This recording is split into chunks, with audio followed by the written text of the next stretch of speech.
এটা গল্পকার, দেখো লিখছে কে, ভুলে অন্ধকার, আলো শিখছে কে, কিছু আবদারের জানি নেই মানে, তোর সঙ্গে আজ আমাকে নে, এগিয়ে দে এগিয়ে দে, দু এক পা এগিয়ে দে, হাঁটতে চাই কয়েক পা তোর সাথে।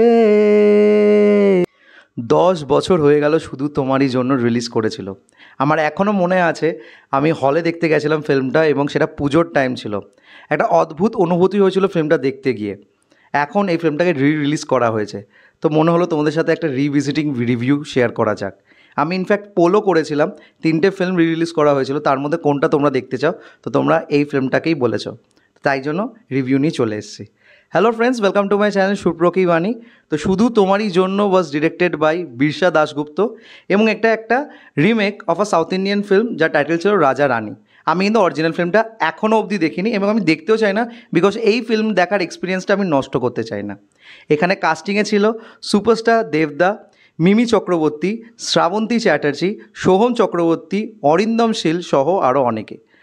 কেমন লেগেছিল আমার ফিল্মটা, কিছু রিক্যাপিচুলেশন করা মুহূর্ত এই ফিল্মটা থেকে তোমাদের কাছে শেয়ার করব। So why are we waiting for, let's start with the video. এই ফিল্মটা রিমেক হওয়া সত্ত্বেও আমি বলতে পারি এই ফিল্মটাকে খুব যত্ন সহকারে তৈরি করা হয়েছিল, এবং যেইভাবে প্রত্যেকটা ক্যারেক্টার্সদের আমাদের কাছে নিয়ে এসেছিল সেগুলো কিন্তু অবশ্যই তোমাদেরকে একটা ভাবুক করে তুলবে। প্রত্যেকটা চরিত্রের জন্য তোমরা কিন্তু একটা অদ্ভুত সফট কর্নার ফিল করবে, এবং সেই সফট কর্নারটা কোনোভাবেই কিন্তু মিটে যায় না, মানে তার রেশটা কিন্তু থেকে যায় after the film completes.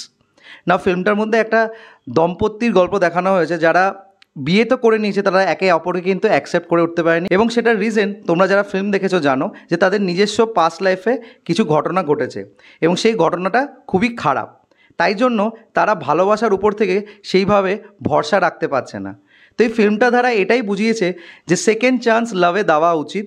Arrange marriage হওয়া সত্ত্বেও সেখানে লাভ হতে পারে, এবং যদি ট্রু আন্ডারস্ট্যান্ডিং থাকে পার্টনার্সদের মধ্যে, তাহলে যে কোনো হার্ডশিপ ইজিলি ওভারকাম করা যায়।